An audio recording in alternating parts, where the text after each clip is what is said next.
Hi, good evening, everyone. Thank you for taking time out on a Thursday evening to spend it with us folks here at Digital Futures Lab and our wonderful panelists for today's event. For the next hour and a half, we attempt to do something quite ambitious, so I don't envy our moderator or panelists for today, though I'm excited to watch them do this. But what we're going to try to do is pick apart and put back together our hopes and visions for what Gen AI can and should do for India's judiciary. My name is Sasha John, and I'm a researcher here at Digital Futures Lab and also the project lead for the project around which the story of premium justice is part of, Human in the Loop. For those of you who don't know us, Digital Futures Lab is an independent interdisciplinary research studio that studies the complex interplay between technology and society in India and the majority world. Through evidence-based research, systematic foresight, and public engagement, we work to realize pathways toward equitable, safe, and sustainable digital futures. Human in the Loop sits squarely at the intersection of all three of these avenues. It is a participatory foresight and storytelling project by Digital Futures Lab in collaboration with Quicksand and supported by Rohini Nilekani Philanthropies. Through this project, we focus not just on its potential, but the unintended consequences of generative AI and its innovation trajectories in India. So much of the work on reining in or advocating for Gen AI's rapid advancements is based very nearsightedly on the risks and benefits we see playing out today. The future forest we're missing for the trees is one replete with harmful technological and policy lock-ins if we don't think critically about the unintended consequences that may come up in the future. So what Human in the Loop attempts to do is close the gap between what could happen, what's possible, and what we should want for. Our approach to the project has been twofold: building speculative scenarios based on research and foresight, and bringing those scenarios to life through illustrative storytelling. For those who might be unfamiliar, foresight entails a set of methods that allow for a very structured way of thinking through the opportunities and challenges associated with current trends and phenomena and the impacts of these over the long term.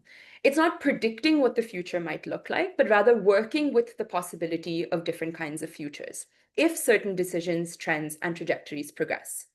So based on the research question, what are the likely unintended impacts of generative AI in critical social sectors in India? Our research team, as part of Human in the Loop, identified signals of change from across the internet, including from news articles, blogs, social media, and research papers.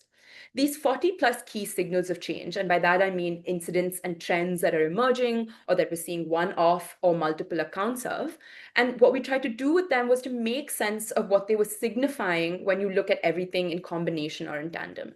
These signals form the foundation for thinking through multiple possible future scenarios through an exercise called consequence mapping. So the second part of our foresight process was undertaken as a collective exercise with our expert network for the project. Using the most relevant signals from the database, we got a larger group of practitioners in the social impact sector, research and tech for good space to use a structured consequence mapping process to map the potential first, second, and third order consequences of a specific Gen AI use case in a given sector. So we believe it's really important to do this foresight work collectively and not just internally as DFL. So we got on stakeholders who are actually responsible for building and deploying such technology. So we got together folks from People Plus AI, Wadwani AI, Digital Green, Adalat AI, and Empower Panchayat, along with thinkers and researchers from the fields of tech policy.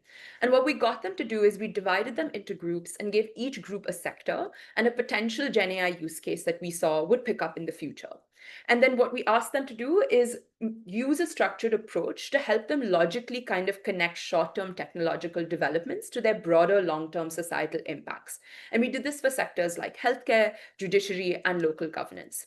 It helped surface anomalous and serendipitous risks and opportunities, and those form a lot of the foundation of the stories built out in the Human in the Loop anthology. But foresight isn't just for experts. It's also a tool for public imagination. So it also has to include public participation as well. To expand beyond the expert-driven discussions we were having, we put out an open call for stories and gathered public insights on how the public feel about how Gen AI might shape their lives. We received 38 submissions and shortlisted 14 of them that you can read on the project's microsite. And we are so excited to say the two stories from our open call submissions were actually fleshed out into more comprehensive stories that are now part of the larger anthology. We chose storytelling, illustrative storytelling specifically, not as a kind of fancy flourish or an interesting way to put this project out, but as a necessary reframe for how we approach this project. Stories bring nuance in a way that traditional policy reports and long white papers might not be able to, especially in an engaging, tangible way for various audiences.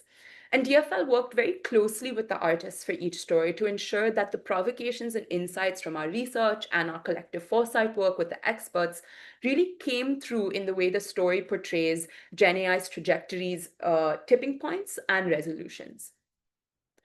The stories in this series cover a range of sectors and topics: agriculture, judiciary, healthcare, environmental impacts of Gen AI, and the impacts of companion AI and agentic AI on interpersonal relationships and human agency. In an age where technology is evolving faster than our ethical, social, and ecological frameworks can keep pace, the narratives in Human in the Loop serve as guideposts of what could become of us. The way we're going now, we risk hurtling towards futures that do not serve us, so futures that are more extractive, isolating, and unjust than the present.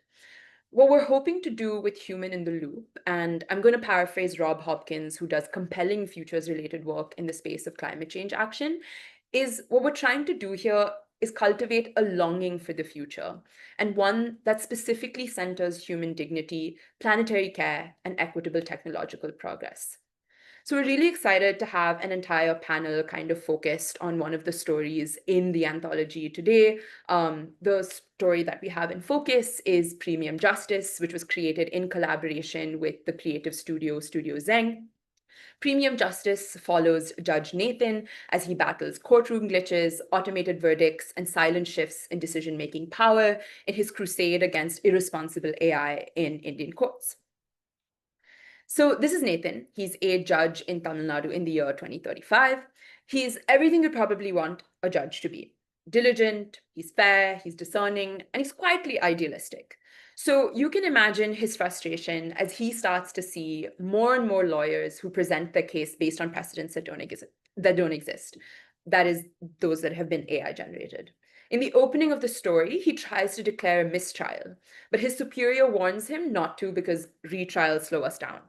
In 2035, in the world of the Premium Justice story, enough AI and tech tools have been introduced to speed things up, so anything in the way of that is deemed inconvenient and even an impediment to justice. It's not that Judge Nathan doesn't believe in the power of technology. He very much believes it can make justice faster, more accessible, and maybe even more humane. But he's just not seeing that play out. So he decides to take on the role of a soft judge at the District and Sessions Court in Chennai. The Soft Judge program is a new initiative that pairs human judges with AI systems in an attempt to deliver verdicts more quickly. But on his very first day, Nathan witnesses just how far and deep the crack in the illusion actually stretches. He sees how these tools, developed to fix inefficiency in the system, actually entrenches bias. In 2035, poor litigants are directed toward Nyaya Basic, the government's free AI-based legal aid assistant, a system that is glitchy and inadequately trained to offer very specific legal advice. But on the other hand, you have Nyaya Premium, the paid version that wealthier litigants can afford, and also WitnessTube, a visual testimony generator. Wealthy parties can literally buy better versions of the truth. The AI tools that are supposed to democratize access to justice actually end up stratifying it even further. Judge Nathan soon realizes that these tools are far from neutral, and maybe they're not the crux upon which the effectiveness of the judicial system should rest. He also has to accept the reality of these systems kind of encroaching on his agency as a judge. In a bid to channel his frustration more productively, Nathan is introduced to and joins a new class of behind-the-scenes tech workers called the code scrubbers, humans who clean up AI-generated judgments and train the systems to perform better. Ironically, this is his attempt to regain agency by improving the very tools that took his autonomy away. But he soon realizes that these scrubbers now wield enormous invisible power over what information reaches the courtroom at all. Decision-making has shifted very quietly, very imperceptibly from judges to algorithms and to those who maintain them. This story is meant to be a reminder that technology cannot fix systemic inequities by itself, and that it can just as easily amplify them. Even small routine tasks like summarizing arguments, sorting evidence, can reshape outcomes when handed to AI systems that don't understand nuance. Nathan's journey ends not with triumph, sadly, but with the warning about where real power might shift with the incorporation of smarter tools in the judicial system. That's the provocation at the heart of premium justice and also at the core of this entire panel event. We ask, when technology enters institutions built on human deliberation, what happens to judgment itself? And whose judgment really prevails? I hope I've built enough intrigue about this story that you all will check it out after this panel at loop.digitalfutureslab.in or at the QR code on the screen. I also hope I've set up enough context for the themes we'll be exploring with our panelists today. All of them are people we've had the honor of working with time and time again on various projects, so we're really glad to call on them yet again for this panel. I now hand over the mic to our moderator for the evening, Harleen Kaur, to introduce them. Harleen Kaur is a research manager at Digital Futures Lab. With a background spanning law and the sciences, her work focuses on the intersection of regulatory governance and emerging technologies. She's previously provided policy guidance and legal advisory to both government and non-government bodies in science, technology, and healthcare. Harleen's research focuses on regulatory governance, where she is particularly interested in studying applied ethics and exploring how digital technologies can be responsibly governed, keeping in mind the trade-offs between ethics and economic development. Harleen is currently working on developing practical guidelines for the adoption of AI-based solutions in tertiary care hospitals in India, collaborating with government and NGO stakeholders to explore mechanisms to promote the open source voice technology ecosystem in India, and is also part of the project team for Human in the Loop. Great. Thank you, Harleen. Over to you. Thank you so much, Sasha. I'm very glad to be here and to have our panelists here. Starting with Siddharth D'Souza. Siddharth is an assistant professor at the Center for Interdisciplinary Methodologies, University of Warwick, where his research explores how data is governed globally in contested and plural settings. Siddharth is also the founder of Justice Adda, a law and design social venture in India, which builds playful interventions to break down barriers to access to justice. Introducing Kannan Dhruv next. Kannan is a founder and investor in the space of legal innovation. She has started organizations such as Law Toons, Law for Me, and the Research Foundation for Governance in India. Her pioneering work at the intersection of law, design, and technology spans multiple countries and has won her global recognition. A law graduate from the London School of Economics, Kannan has embraced diverse roles across sectors with professional experiences at the organizations such as McKinsey, World Health Organization, the Hague Institute for Innovation of Law. As a research at the Multi-Level Regulation Research Unit at the Hague University in Netherlands, Kannan specializes in research at the intersection of law and technology. She represents university on multi-stakeholder consortiums such as AI for Intelligence, as well as ethical, legal, and social aspects of using AI for public safety. Most recently, she is working on launching Rhythm Ventures, India's first legal tech-focused VC fund. The next panelist is Rahul Hemrajani. Rahul Hemrajani is an assistant professor at the National Law School of India, University, Bangalore. His main areas of research centers around empirical analysis of and evaluation of judicial institutions. His research interests also include legal education in India, the conflict between legal and religious obligations, as well as the interpretation of procedural rights in the Indian Constitution. His published and ongoing work focuses on adjudication in the Supreme Court of India, protest policing, and biases in judicial decision making. And last but not the least, we have Smita Gupta. Smita is a legal technologist and director public sector at Jhana, one of India's leading AI startups. She is project lead for Courtroom, Jhana's latest offering for the Indian judiciary. Previously, she co-led OpenAI initiative at Agami, aimed at leveraging AI to increase access to justice. Maybe we can start with you, Smita. So the question to you is that premium justice, it imagines a courtroom where AI takes over critical functions. Based on your experience with OpenAI and Jhana, what role does AI play in courts? And what problems is AI trying to solve? And are those problems it should solve versus others? Also, based on your experiences, are there certain use cases that you think are more sensitive than others in the courtroom? Thank you so much, Haleen. Thank you, Sasha. Thanks, DFL, for having me. It's a real privilege to be speaking with Siddharth, Rahul, and Kanan here, and really looking forward to the conversation in the next hour. Thank you for the question, Haleen, and lots of thoughts because this is something I've been working on for the last 5 years. And in fact, I'm in Ahmedabad right now because I was in the Gujarat High Court all morning, and I wanted to say hi to Kanan, but I guess we missed each other. Um, Coming to your question, I just want to share that when I was reading Human in the Loop, the comic that you guys have put together, I think it's beautiful. And the name struck out immediately to me because it wasn't AI in the loop, and it's basically decentering humans themselves as part of the process, which was immediately jarring for me because I use it in meetings all the time, being like, no, sir, the human will be in the loop. As sort of as a reassurance. But when you just read it in a different context, it can almost seem a bit mocking. And so thanks for highlighting that. It's just what I wanted to say. And, also one very interesting thing I read in the comic was foresight is not solely the domain of experts.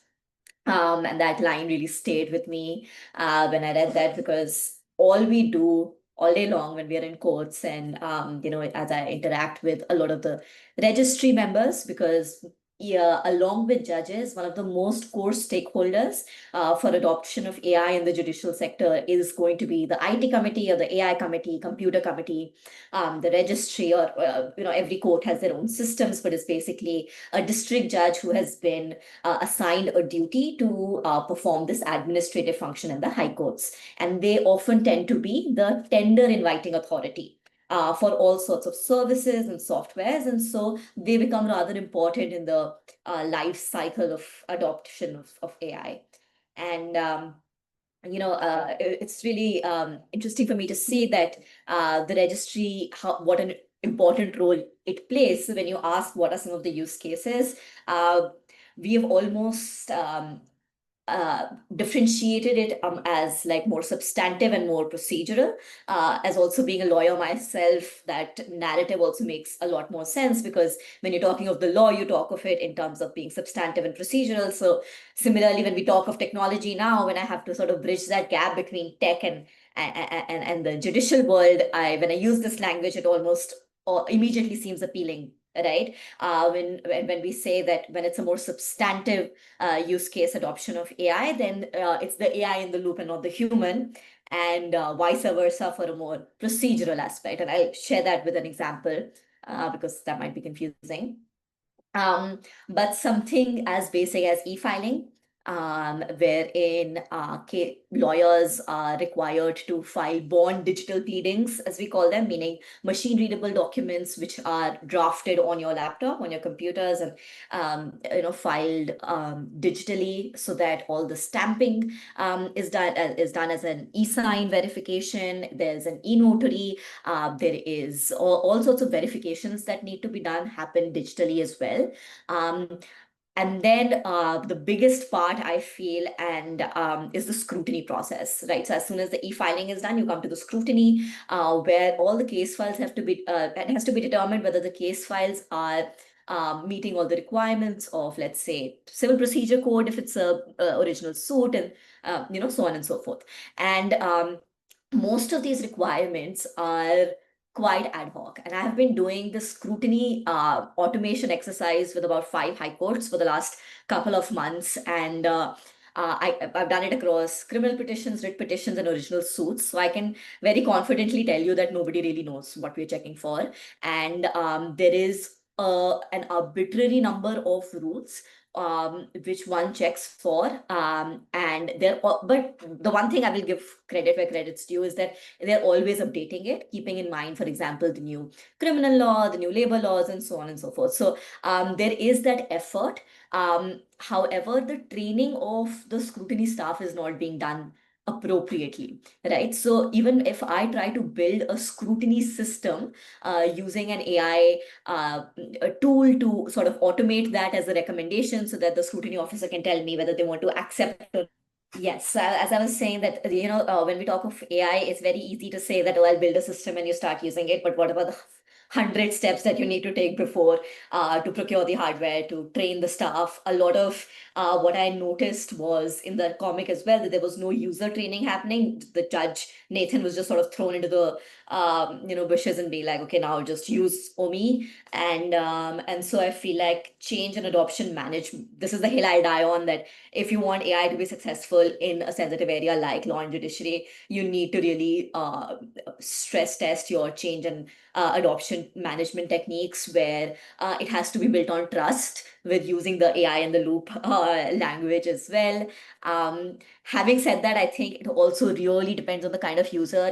I meet a lot of section officers in courts who are often very excited by the prospect of AI and in fact don't want it to be just recommendatory. They're like, oh, it only gives recommendations. Why doesn't it do it on its own?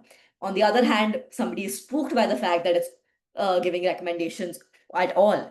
And so I feel like it's such a tricky balance, right? For me, I don't know what my narrative is. And so I find it quite hard to sometimes form an opinion myself because I'm just jumping across ships almost on a daily basis. And I think when you say more sensitive, that is when what are some more sensitive use cases? That is when we come to the more substantive part of the law, wherein after the e-filing scrutiny is done, then you actually send it to the judge when the judge is sitting in the court and is actually viewing the matter and is looking at let's say an AI generated briefing memo, case summary, precedent cited, whether the precedent has been overruled, what are the amendments that came out. So sort of like a really holistic, comprehensive view of the case file, which runs into hundreds and hundreds of pages, and the sort of research that their clerks would have done in a normal scenario. But now they also, in addition, have this AI helper, right? And there, I think, again, the comic said there was one quote where the AI robot is telling the judge, no need to waste your valuable time. Just look at the summary, right? And that's actually something I say on a very regular basis because no, you don't need to read the entire case file. You can just look at the summary. And it was really interesting to be called out like that, I feel. And yeah, I think that is definitely sensitive. There is no, of course, I'm working with one of the arbitration centers in one high court, and there, of course, the statements of claims in commercial matters go up to thousands. Like one case has upward of 20,000 documents, pages. And there, I feel like it could still help, but yeah, so I think it's all quite relative. I've been speaking for a while, so I'll stop there. I hope that was helpful. Super helpful, Smita, and thank you for being so honest about your opinions, sometimes which can move from one place to other. Also, that this is the kind of place that allows us to think through our own values and morals and where do we stand. But thanks. My second question is to Siddharth. So, Siddharth, premium justice, it portrays a system where human experience of justice becomes secondary to AI-driven outcomes, and especially outcomes that are optimized for efficiency. Some of your recent writing has examined the motivations that are driving technology adoption in courts, which are often efficiency-based narratives. Can you elaborate on the issues of this approach? And also wanted to know if you've come across in your readings any alternative approaches that are more human centered, so to say. Thank you. Thanks very much, Helene, and thank you to you, Sasha, and the team for the opportunity. Yeah, and I think I'll try and follow up to your question and also maybe try and build and connect to what Smita said. I think one of the things that struck me with the comic, and congratulations for doing this, was really, I think, the the way in which it shows the challenges of taking on AI boosterism.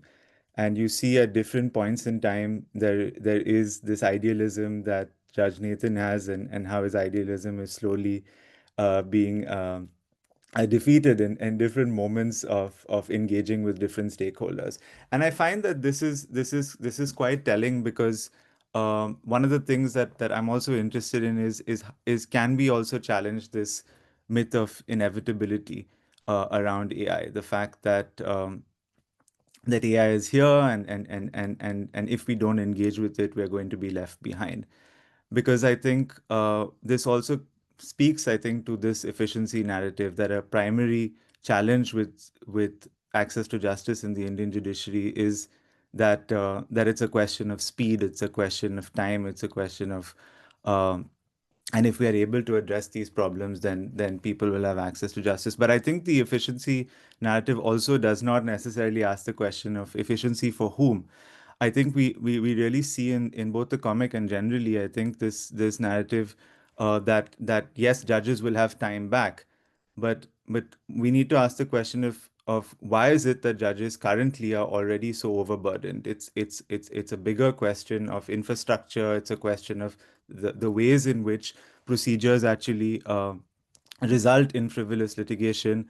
It also places a burden on the fact that are we actually investing in capacity building when it comes to judges. So I'm really interested in, when we are thinking of the ways in which we can challenge this efficiency narrative, is to also move from a supply centered approach to thinking about justice delivery, which is that if we can get the institutions to work more efficiently, then we will have more justice. But we really need to also understand from a demand centered point of view, in terms of what are the gaps that exist, who is being left out, why are they being left out, what are some of the frictions that actually exist.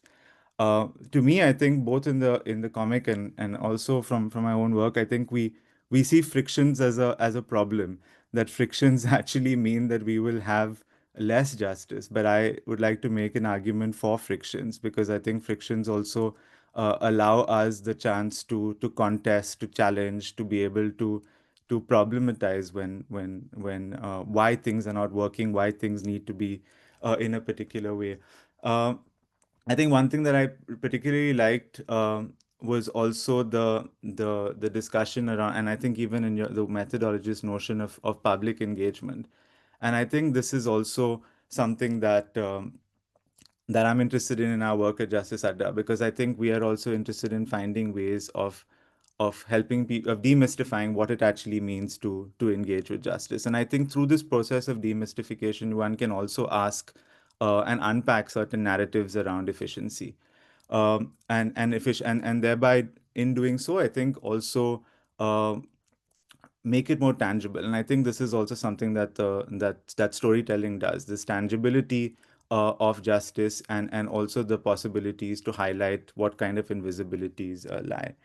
I think one of to your the second part, I think you were saying what are some of the alternatives, and I think when one also thinks of human centeredness, I think to me, and we work at the intersection of law and design, and Kanan and I have also had these conversations in the past, is also this when one is also thinking of user centeredness and thinking of human centricity, uh, are we also reducing litigants and people who are seeking justice to consumers of justice?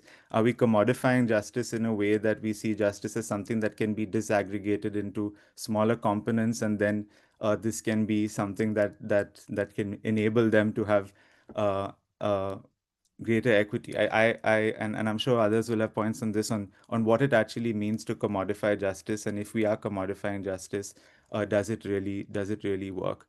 To me, and maybe briefly, and I'll stop here. I think, and also I think it was really interesting to hear from Smita's point in terms of how uh, looking at looking at questions around capacity, looking at questions of who are important stakeholders, because I think this notion of the registry really holding so much power and potentially also being able to shape it, I think is really interesting and critical to hear. And to me, I think at one level, I recognize this differentiation between substantive and procedural aspects. But perhaps I'm also curious from your point of view, Smita, of how even procedural questions and even the role that the registry plays has so much politics embedded in it. And how do we actually ensure, whether it is to do with, case allocations, whether it is to do with scheduling, whether it is to do with um, questions around translation, transcription. These are all political choices that the administrators make. So in even making this distinction between procedural and substantive, I'm also curious in what kinds of ways do you think we need to have guardrails at both and in both sort of avenues? Yeah. Right. Right. Smita, if it is okay, you can respond to that in the end. I think we are running short of time already. Rahul, my next question is to you. So, your research focuses on judicial legitimacy. How might the use of AI in courts enhance or undermine public's perception and experience of judicial legitimacy? And how would you place premium justice, the approach of our comic, within this? Thanks, Arlene, and thank you for inviting me to this very exciting panel. Uh, I think before I get into the legitimacy question, just a short anecdote on summarization and bias in summarization. We also work with the Department of Consumer Affairs, and we tried to build a tool which was an assistance tool to judges, which basically summarizes the case file, because the case files are bulky, case files are difficult to go through entirely. And we said this is an added benefit to you. You don't need to use it if you don't want to, and it's only going to help.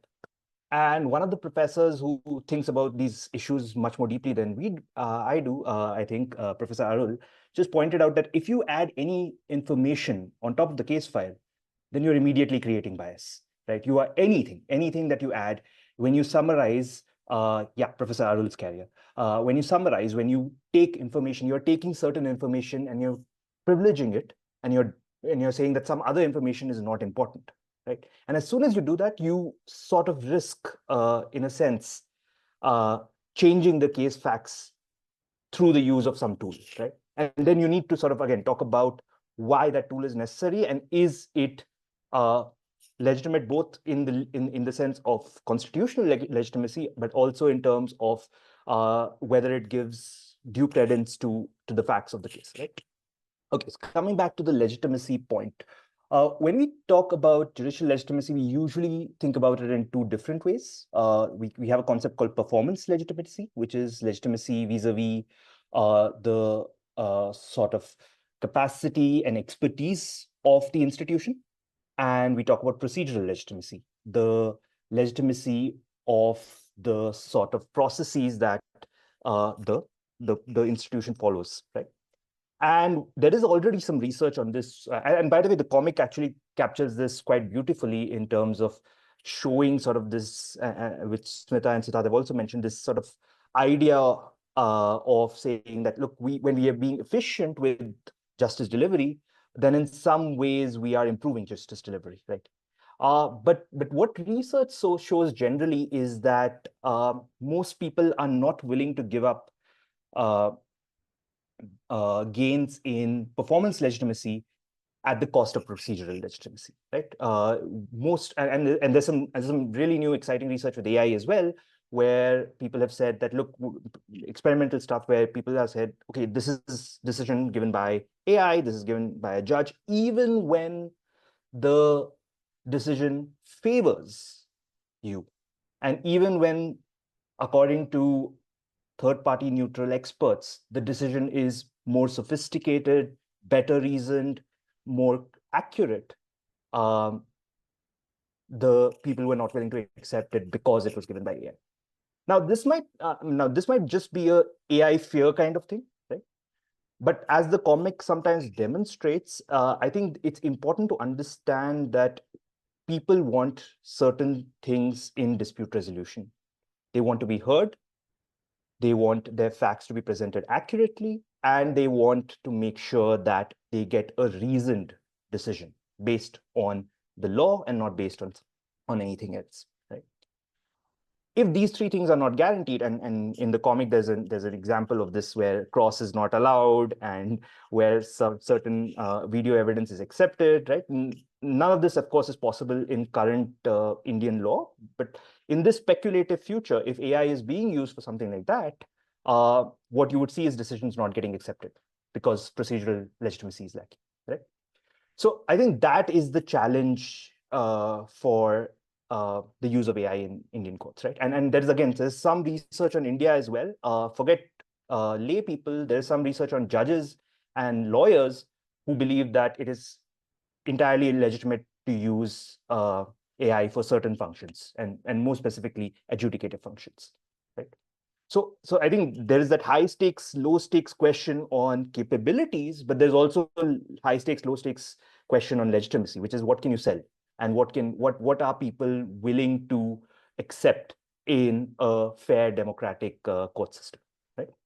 So that I think is the dilemma that AI presents us with, and we'll have to think of whether design works, whether design doesn't work, whether you go the AI Act way where you say, okay, fine, adjudication's off limits altogether, whether you have a human in the loop, to use language of the comic and your project name. So that's something that we have to think about. Thank you very much. Very profound, all the panelists actually. Kanan, coming to you, I'd like to ask you first, given the risks of rights diminishing approaches to AI, what are some of the ways in which one can mitigate biases that come across from such approaches? And how can focusing on methods such as having design principles integrated into the procedural elements of designing the AI-based tool help people in working with AI in the judicial system, if at all? Feel free to critically appraise the question as well.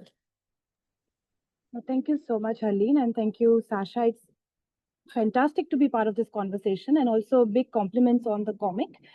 It's very approachable, very user friendly, and I think having worked on comics before in my capacity at Courtrooms, I understand that it is a lot of work. It looks very simple and user friendly, but each frame is like a moving picture, right? It's like the storyboard that you have to build. And Siddharth also knows working with visualization of law is simplifying complex things is often more difficult than it looks like.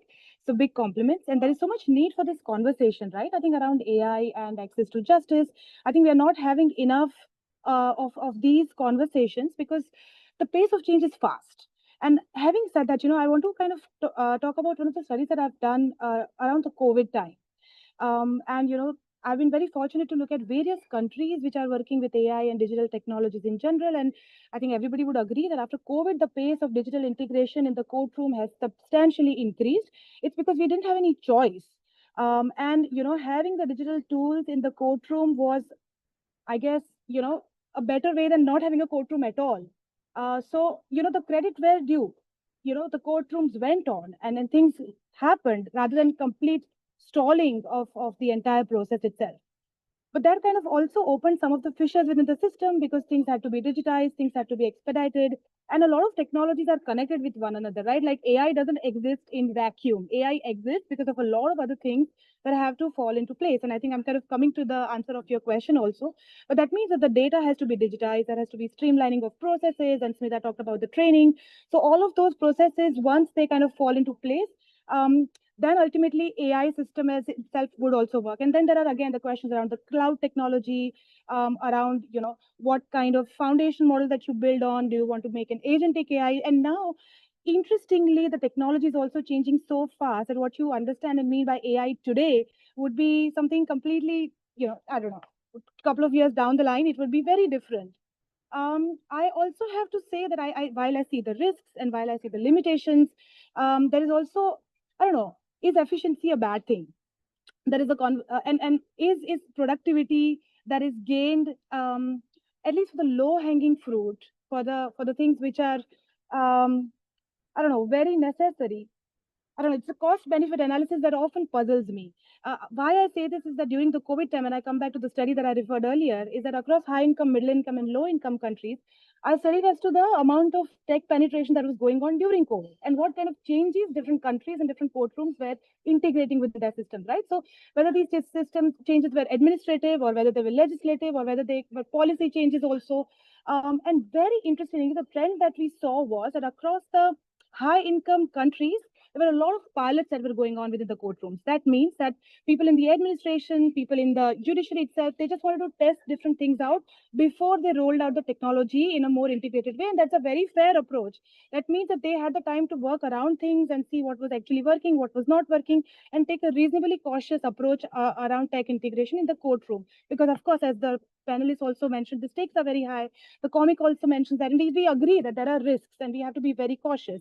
But very interestingly, when we were looking at low income countries and some of the, not so privileged countries, one could say in terms of infrastructure mainly, and in terms of some of the financial aspects, they had the most bold decisions around tech integration. In fact, some of the countries that we studied in the low income cluster, they were saying we want to make all courts digital courts by 2030 and that everything will be streamlined. The kind of ministries that they were also integrating were around tech integration. And we followed up this with interviews, and not only then, but also after a couple of years. And what we found was that they saw technology as a level playing field. They felt, people in the low income countries, that this was their chance. They had to make it now. This was technology was a window of opportunity that they could play with. Of course, there are concerns around privacy. Of course, issues around data protection. And biases is, of course, an important one, but even the data quality, even the data availability, even the data digitization. I mean, those are the, how can you say, even earlier challenges to solve in these countries. And while we were following up with the high income countries, specifically in the Western democracies, we saw that the pilots were just at the pilot level in most of the cases. So I don't know how to feel about this, right? Because I don't know. Again, the jury is out. I don't know if I've answered maybe the bias question, but not really fully as well. But I'll stop here. Thank you again for a very candid answer, Kanan. Really appreciate it. And it made me wonder whether, as societies, we also have deference to technology that it makes us more susceptible to accepting technology, bringing something better than where we are at. Maybe we should discuss that later. Coming back to you, Smita, on the thematic focus in premium justice, which is the scope of judges' work is changing when AI is introduced, right? So it's more substantive change. What are the risks that might happen when you integrate AI in the legal work or in the judicial space, where critical people who perform critical functions kind of maybe lose their autonomy, agency, or something like that, as is shown in the comic? Thanks for that question, Helene. And I was thinking about it earlier. Can I actually respond very differently, because I'm not equipped to answer that question because I don't know. And the reason is that this question will come up in a year. You talk to me in a year, you find me, I'll find you, and I'll answer it. Because what's happening right now, because I'm working with all of these stakeholders very directly, is that before it even reaches that stage of a judge having to perform any discretion over whether to use an AI tool or to use a human-based summary, we are far from that. There are a few bright spot judges. I can name like 40 of them, 30 of them today who are using it, who would have used even a ChatGPT subscription, right? So I don't think it's okay to generalize basis the experience of those 40 bright spot judges. And I think what I'd rather speak to is the risk of using AI in the process before it reaches judges, right? Or even transcription for that matter, because that is more procedural in that case. And I think Another sorry, before I come to that, just want to highlight another statistic is that one of the biggest misnomers that we have is that, and this blew my mind because I found this out recently, is that we assume that pendency is because of lack of judicial appointments, backlog, tariq pe tariq, all of that, right? And that entire narrative that has been created. And while this may not be news to anybody who's here on this panel today, when I found this out about a few months ago, that it's actually the backlog is entirely due to the procedural backlog, right? Meaning that cases don't even reach the courtroom. They are lost somewhere as physical files. Whoever out of all of us, I'm sure most of us have been to a court hall or even a court building, right? You go enter any room. I challenge you. You enter any room, whether it's the registrar of protocol or registrar of judiciary or IT, doesn't matter. The rooms are stacked up to the ceiling with paperwork. Nobody knows whether that case that was filed in 2014 has it even crossed the scrutiny stage. In one court, I won't name which court, but there are 30,000 case files stuck at the scrutiny stage. Right. And it may seem that I'm repeating myself with this point, but I just want to really highlight that this is where it's at. This is where we need AI. We need AI to do these really mundane tasks, right? We don't want it to do art for us. We want it to do laundry for us, right? Like that sort of comparison that we always talk of. And the other thing I want to focus on was one of the risks that you mentioned, and that's highlighted in the comic also, that somebody actually used AI based, AI generated digital evidence, which was actually quite, I got scared. You know, I saw, oh, wait, somebody can actually share a deep fake evidence video. And we've all thought about it, but I never really thought of it as being admitted in court and being shown to a judge, right? Like that made it super real. Um, and the only thing that we know of today when it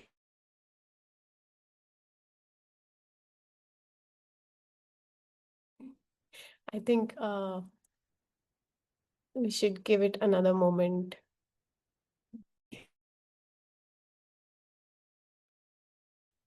But Siddharth, I'll come to you after this. And perhaps maybe just to prioritize, we can talk about blind spots that you think researchers and technologists often miss when imagining data-driven or AI-driven justice.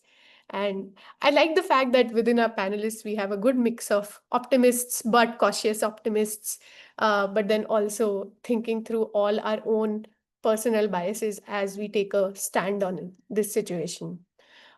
Maybe Siddharth, you can go ahead. I think Smita. Oh, here you are. I'm so sorry again. I remember where I was. So I was saying that all we know about verifying and authenticating digital evidence is either e-signatures or some sort of blockchain thing that we can do where we create, ledgers and version histories and so on. But I don't think any of that really addresses what we're seeing now with the kind of content that's being produced. And I think that is a field ripe for innovation. And today, maybe a technologist can come in and answer that better than me. But I really feel that there is something that we're missing there when it comes to that is a risk that we are all exposed to that we can definitely work on together. But as a judge, I would say we're still a few ways away. Thank you so much, Smita. Siddharth, do you want to? Yeah, I can come in. Thanks, Haleen. To the question, I don't know if I can necessarily say what blind spots researchers or technologists have in general, but maybe I think things that I'm interested in, and I think that we can think about further.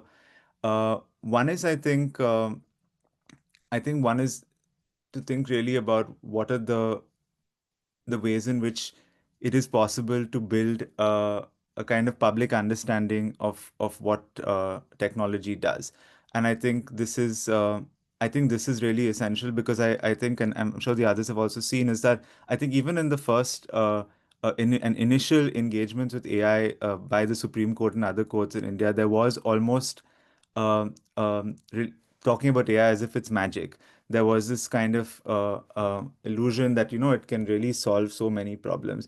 And I think one of the things that concerns me is also that there is really a high degree of experimentation that's going on. And experimentation is seen to be necessarily good, but I think we also need to problematize who's being experimented on, and whether the people that are being experimented on and the cases that are being experimented on also have a voice to be part of these experiments. Because in a way, um, as the comic says, and as we know, there's not as if we have a consolidated and standardized AI policy when it comes to adoption. I think we've seen this during COVID, for instance, where I think the courts were lauded because they all went online quite quickly.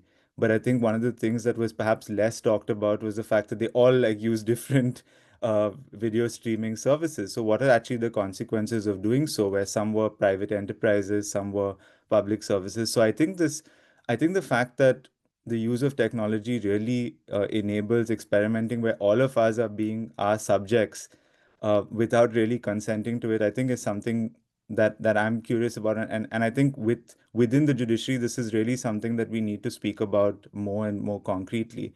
And I think there is a reference, of course, to this also in the comic, where I think uh, the judge says, "Well, if this is not working, why are we trying it?" And you say, "Oh, you've had your turn, and now we want to try this." So I feel the fact that things are not working does not mean that we need to just to tear up the rule book, but rather actually think about and investigate about what are some of these structural problems that exist.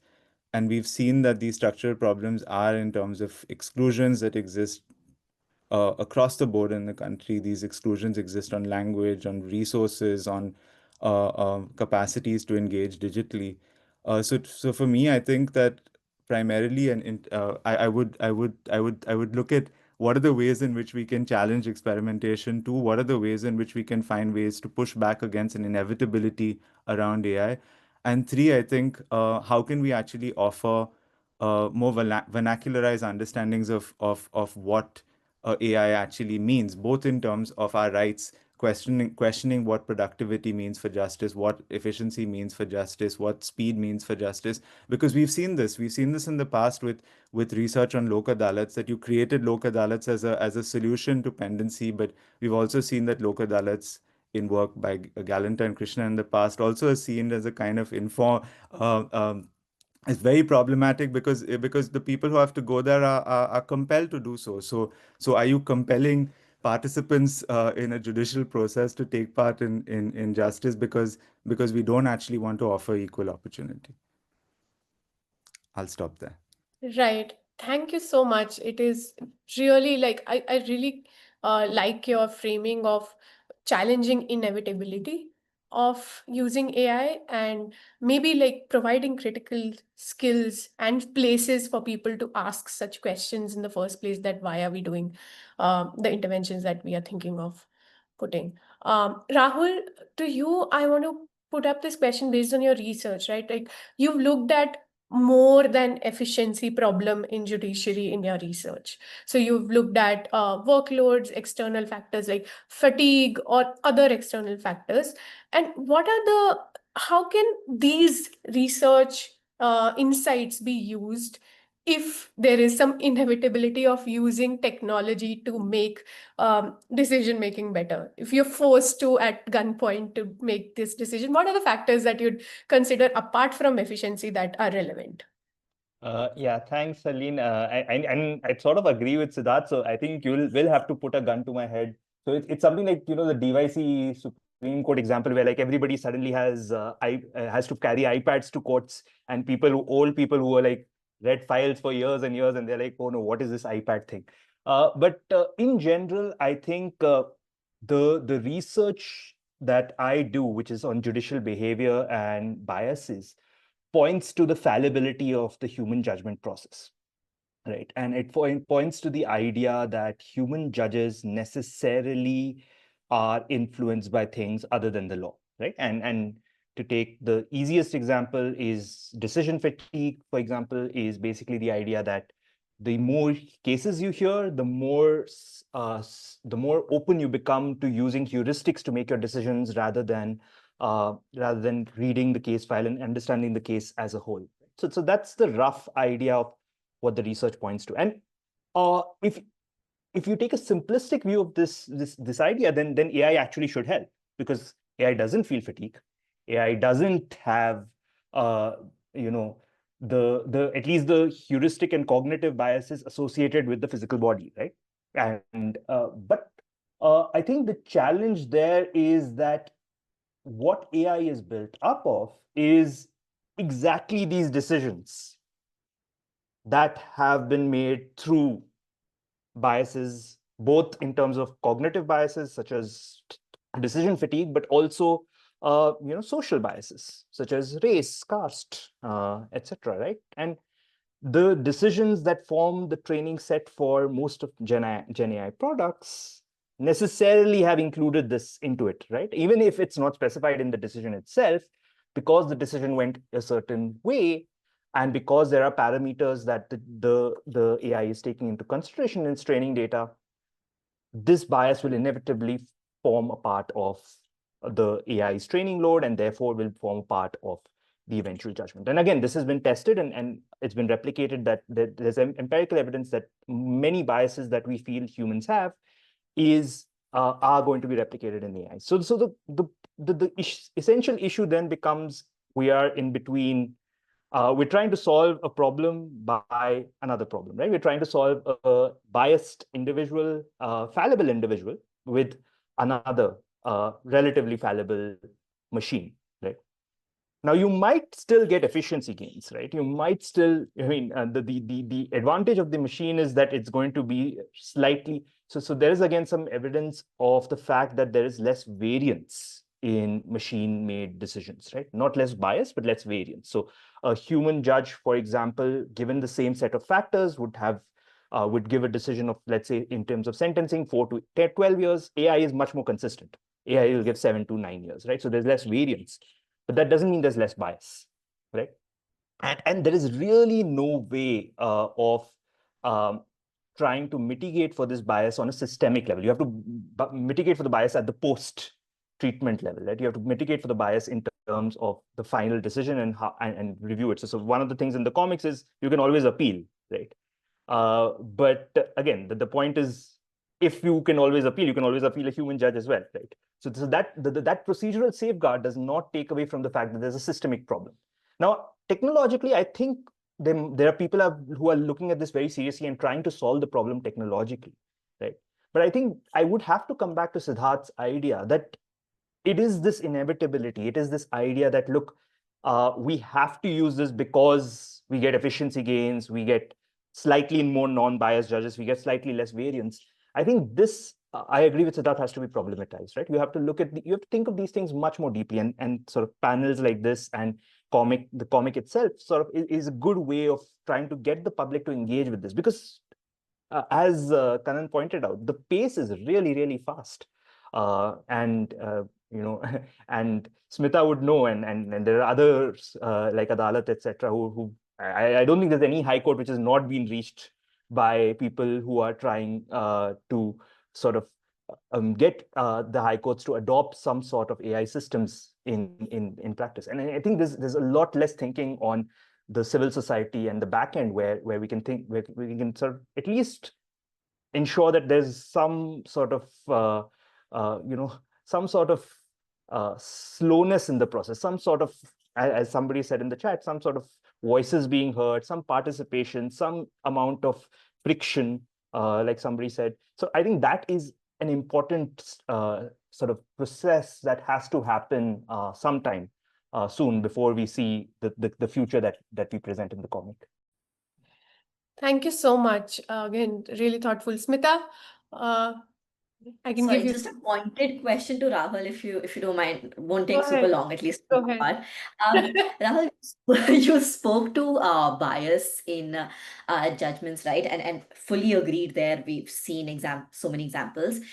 Curious to know, do you think that there are any exceptions to that? Maybe something like deciding on maintainability of an appeal or jurisdiction matters, or like a traffic challan? Like, do you think there is sort of a range or a spectrum there?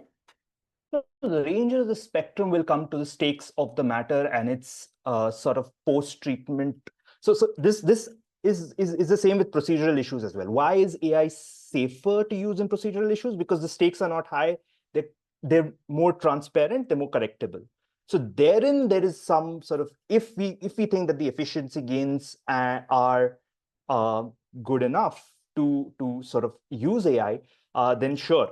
But the bias point, unfortunately, is something that cannot be, it's systemic, right? It is based on the fact that society is biased. It's as simple as that, right? So if society is biased, you're going to see that's a bias in AI. And now, from a human perspective, we are trained to get rid of that bias, right?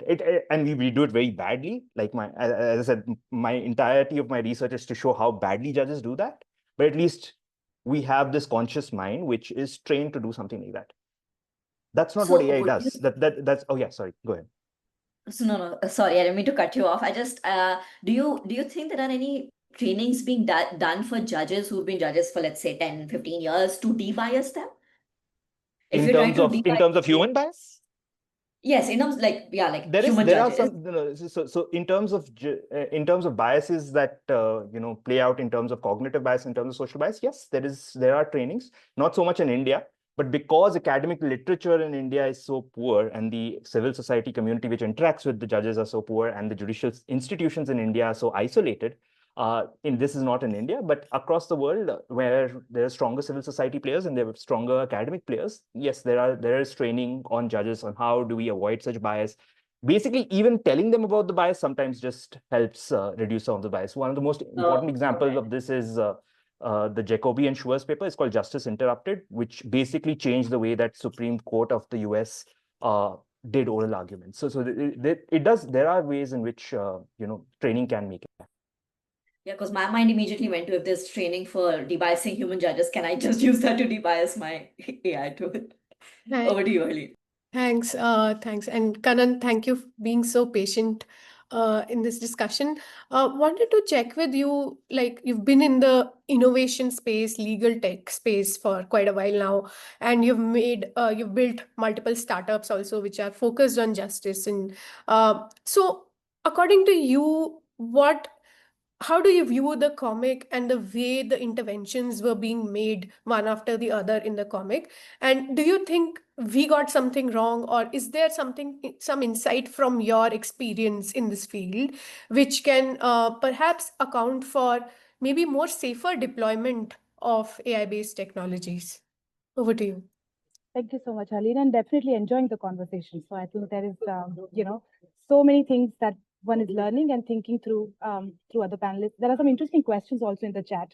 I don't know, do you want me to address the one that is specifically to me, or? Yeah, go ahead. If you think that is relevant, go ahead, please. Yes, and then I'll kind of make a chain to what you just asked about, the comic and the interventions. So thank you, Gaurav, for the question. I think, I've seen, especially from the countries of the global south, that there is this tech optimism. It's because, the opportunities are so scarce, resources are scarce. So whatever comes at their way, they kind of really want to embrace and leapfrog. Also, I don't know how to feel about this, but the West is always seen as an aspirational value, that, something is happening in the West, so we should also look at ourselves exactly like that. And that was challenged very interestingly in Ethiopia when there was a conversation with the judges and Smita was asking about de-biasing, but we are all biased. That's how I don't know, that's my perspective in one way or the other. And we all operate from our own conditioning. But interesting retort was given to the Western methodology, and West is also not always wrong. I think we are all learning. Was around the people-centered concept. And there was a conversation as to how our laws and how our systems should be more people-centered, especially the justice system. And then one of the judges said, but I always think of the human when I'm kind of dispensing a judgment. He said, the systems that we have are so colonial, and that we are kind of grappling with the formal nature of these systems. But informally, over coffee breaks, the litigants come to us, and during lunchtime, I'm kind of pointing them to the right direction. Sometimes they're in the wrong court at the wrong place. So we always think of the human. So what do you want us to do more? And that is such an interesting perspective that we forget that, there is a lot of human centricity, but unfortunately that's very informally. It really depends on the person to person, and somewhere kind of having the confidence that whatever this informality that are going on, we need to somewhere make make them part of the system itself. Because sometimes the hierarchy, the formality, the bureaucracy comes in the way of the human centricity aspect. But then, yeah, so that is, I don't know, Gaurav, I hope that answers your question. But of course, there is a need for more legislation. And with AI, I definitely see the need for more government intervention, at least from the checks and balance perspective or scrutiny perspective. So for example, I teach EU AI Act in the Netherlands. And one of the things that I really appreciate is that the critical areas where AI is going to be deployed or is being deployed, in including judiciary, is a high risk case. That means that there has to be enough transparency in the AI that is being deployed, enough human oversight, human in the loop, which is what the comic is also pointing out. So all of these are very important aspects that at every step we have to be mindful. So the comic does a great job, Erlene, in terms of just identifying the challenges and identifying the concerns that we should have while deploying AI in the system. But again, having started organizations around access to justice and having spoken to a lot of people who want to solve the problems in the society. And as Rahul very rightly said, the society is biased. We are all kind of, I don't know, if the data is biased, the garbage in, garbage out thing, right? I mean, if the AI is trained on biased data, then how can we correct it? And at what point? And at that, how much intervention is too much? So I believe, I don't know, we are going towards a future where we'll have to work with technology as a sidekick, hopefully just as a sidekick, not we as a sidekick of the technology, although some people are, I mean, if you see some of the tweets that are going around from different tech providers, I'm not going to name them. It's quite concerning as to the future that they are working with and they are building for. You can't not look at the big tech and their role in how AI is deployed in the justice system. Whose AI are we using, and what data they are trained on, and what is data sovereignty, what is digital sovereignty, and how do we achieve that? How do we make our AI relevant to our local cases, our judges who are, we think, as you rightly said, Harleen, that it's magic. We feel that it is something that's going to silver bullet, which is going to solve everything. It does not. It takes time and patience, and that's what I've learned. It takes time, and rightfully so, but not too much that, Tariq pe Tariq also becomes a reality. So balance is very important. Right, and such a balanced answer as well. I was thinking we can move to one question that will open for all the panelists, and we can maybe start with you, Kanan.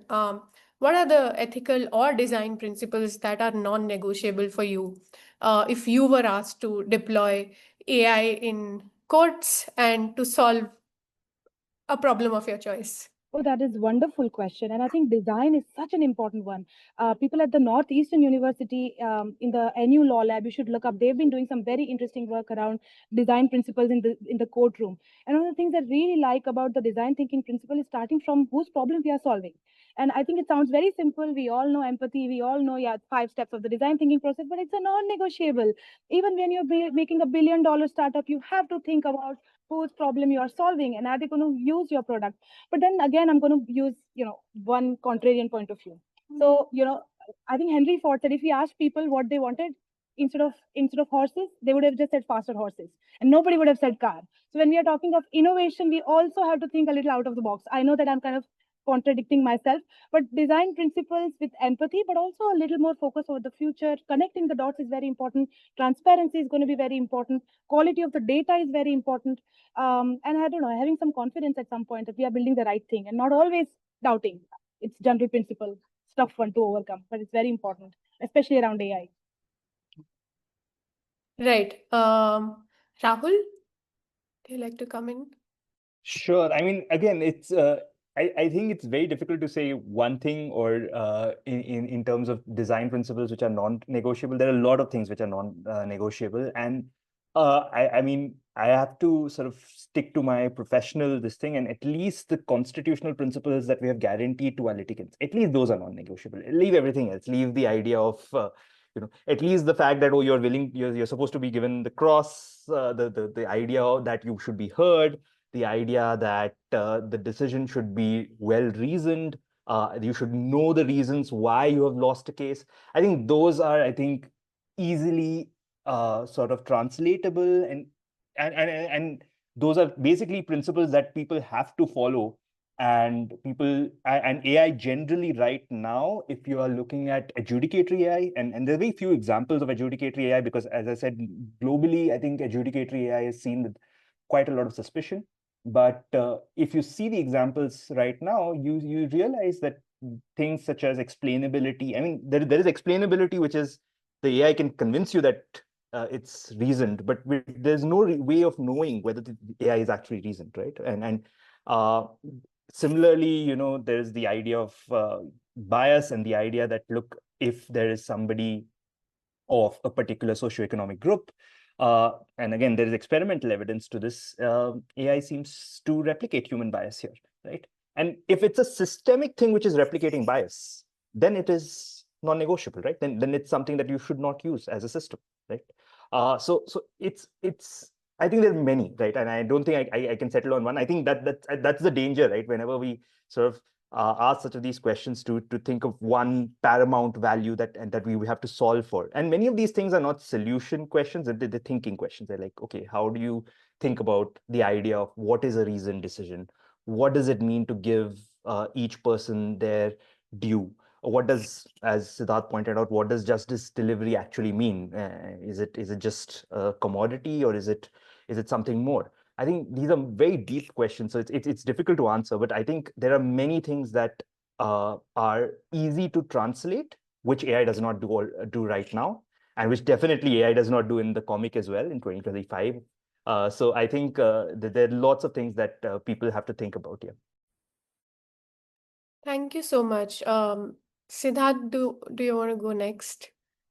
Yeah, no, I think Kannan and Rahul have already said so much, so I'll be brief. I think one thing that strikes me, and I think it resonates with this panel, is also, I think, the role that the public plays, and I think there's these really interesting principles on design for justice, which speak about how, when we are designing, we often talk about designing for, but we should think about designing with, and how do we actually also bring people in when we are thinking about the design of AI and design of AI systems.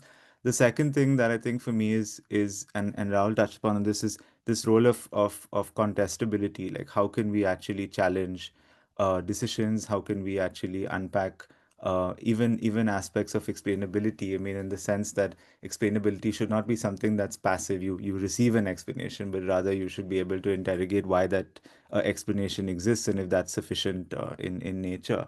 And the third, which I'm particularly interested on, is also, like, when we think about AI and we think about rules around AI, like, what kind of epistemic worlds are we creating? Like, who are we really imagining as being justice seekers? Who are we really imagining in terms of our courts? And can we, in thinking about solutions, not lose sight of the fact, and as Rahul mentioned, of the fact that we do have constitutionally protected rights, and rights should not be sacrificed at the altar of ensuring that we have a techno-driven utopia. Yeah. Thank you so much. And Smita, I come to you last with this heavy question and another heavy question. How can people, like, if you don't have to place yourself in the shoes of a tech person working with judiciary, if you were to view yourself as a litigant, maybe, then how would you educate yourself? How would you inform yourself? And what kind of questions would come to you if you knew what you know now? What are the questions that you'd ask this Smita, the technologists? Thanks. Thanks for that, Aline. I think a lot has been shared by the other three, so I'll just share an anecdote for the first question. I was proposing to a certain court about an entirely automated process from the point of filing till judgment, and really getting into the weeds of it with some of the decision makers in the room. All the stakeholders were present, and everything from like high levels design principles, where we were talking about confidentiality and data privacy, was a big part of that conversation, to going into the nitty-gritties of, okay, what happens after step 5 and step 6 and step 7. I thought I had done a great job. I delivered the presentation. I was very satisfied with myself, if I may say so. And the first question that one of the most senior people in the room asked was, if you want to, so one of the proposals was that we will create this dashboard where an advocate or a party can come and do their e-filings, right? So you don't even have to go to court. Not a new idea, something that already exists, but the idea is that this platform becomes like the tip. So it's like an online dispute resolution meets virtual court meets Zoom, right? And one of the senior people asked, "Oh, but how will you even tell people about this platform?" I said, "What do you mean?" And he said, "No, like as soon as let's say let's say it's an appeal, right? And an intimation, let's say in an arbitration case, and an intimation has to go from the arbitration center to the party that your case is starting. Um, how the problem that emerges today is you cannot find their phone number, you cannot find their email ID, you don't know how to contact them, which is why you said a speed post. And so they said, how can I tell them over speed posts to create a unique login with OTP authentication with their bar council registered ID, on this fancy website? And that is not something I had an answer to in that moment. Of course, I said maybe we can have an AI call them, which is a bit ridiculous anyway. I don't need to elaborate more, but that goes to show a lot about how we need to really think about designing for people. And your next question, which is around how can a litigant or a common layperson educate themselves? I think there is no easy answer. Even as I'm a trained lawyer, I've been working in tech for the last 5 years. I'm finding out new things every day. My mind is blown on a daily basis. The registry in itself is such a complicated process. I find out something about how writ petitions work, and I find out how arbitration works, and it's entirely radically different from state to state. Um, I think, yeah, the people of our country have it bad. And I would urge Telelaw or I don't know, maybe the law ministry to come up with some sort of a program, right? What I can say, sorry, I don't have a great answer, but what I can say is that I am currently curating and drafting a lot of training materials for administrative folks and judges and decision makers and tender inviting authorities and policy people. So at least can we start there, maybe? Yeah, maybe that's not the best way, but that's what I'm doing right now. This is definitely a start. Congratulations on trying to do this while also helping courts do what they want. Kanan, I was wondering if you could answer it, given that you've worked in this innovative, helpful space, entrepreneurial space. Do you think there's a role of education of public in general somewhere? That can you imagine that to actually hold any space in these discussions before AI is actually adopted in courts at a large scale? I think that's a great question. And one of the things that I see across different countries is the multi-stakeholder groups or partnerships that are being forged, wherein you bring people from the government or the policy, also from the judiciary, but also from the big tech, including people. So, for example, somebody made a very interesting point of including somebody in this conversation, also some who has read the book. So, having those diverse voices are extremely important, and I think many countries are doing that. They realize this, but not enough. So that has to take place. I also give a lot of intelligence to the common person. Like I attribute a lot of intelligence to them. We don't have to feed in an answer so as to create an extra layer of bias over them. If we give them enough tools to figure things out, they will figure it out. So, for example, I was thinking of basic technology like WhatsApp. I mean, we didn't have to kind of tell people how to use WhatsApp. We didn't have to distribute flyers. People learned on their own.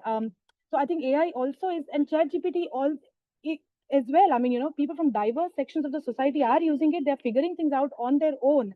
But what is necessary is to have full disclosures, full transparency, enough avenues for appeal, even enough places where people can understand what AI is. And I think that is on all of us. We need to play such an important role in making sure that wherever AI is used, again, I think the guidelines or the legislation becomes so important. Now, when I use AI, created visual, if it is on ChatGPT, at least the one that I've shared, it shows that this was created on ChatGPT. So there is this disclosure requirement even from the EU AI Act on AI creators. So we need to, I think, big tech has some answers to give. So they also should do a sensitization, promotion of what AI is, digital literacy, again, I keep referring to the EU AI Act because there is a specific provision on creating AI literacy as part of the law. So if you're a provider or a deployer of AI technology, it is on you to create enough AI literacy on anyone who you think is going to come in touch with your technology, right? So it is on a lot of kind of stakeholders. That's why multi-stakeholder conversations are very important. Public voices are very, very important. And yeah, I mean, again, we can have an entire conversation on fake news and misinformation, but again, maybe that's out of the purview of this conversation, so that I can't contradict myself again. But yes, public play a very important role, and we have to attribute a lot of intelligence to them now. Right. Again, a very useful point that we can't sermonize people into believing what we feel is right. Both Siddharth, Rahul, anyone, do you want to add to the points that already have been spoken about in case of educating themselves about AI and participating in this discussion, or maybe like role of various institutions to create space for people to give their opinions?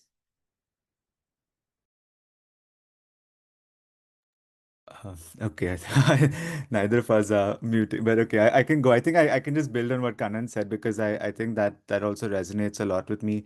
I think at Justice Adda, I think one of the things we're trying to do is also use play to try and break down how people can engage with the law and with technology. And I think, as Kannan said, I think one is to also meet people where they are in terms of how they engage with different technologies, how they engage with different laws.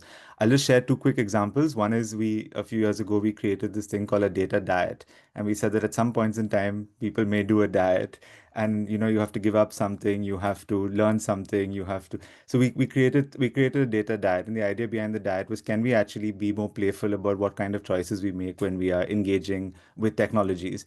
And the other is, very briefly, we worked with this professor at the University of Amsterdam, Senai Gibreb, and he makes this argument that when we're talking about AI, actually, can we actually talk about it in terms of this idea of being, knowing, and doing? Because how do we actually think about AI in terms of its pervasiveness and the fact that we have this relational aspect to it? And as a consequence, we have the capacity not just to be influenced by it, but also to be able to shape it, also to be able to work with it. So I found that kind of framing of being, knowing, doing also interesting, because it posits that not only are we affected by it, but we also have a chance to influence and shape it. So we are not passive observers in this AI economy and AI system. I'll share the links in case anyone's interested. Please do. Thank you. Rahul, any concluding thoughts?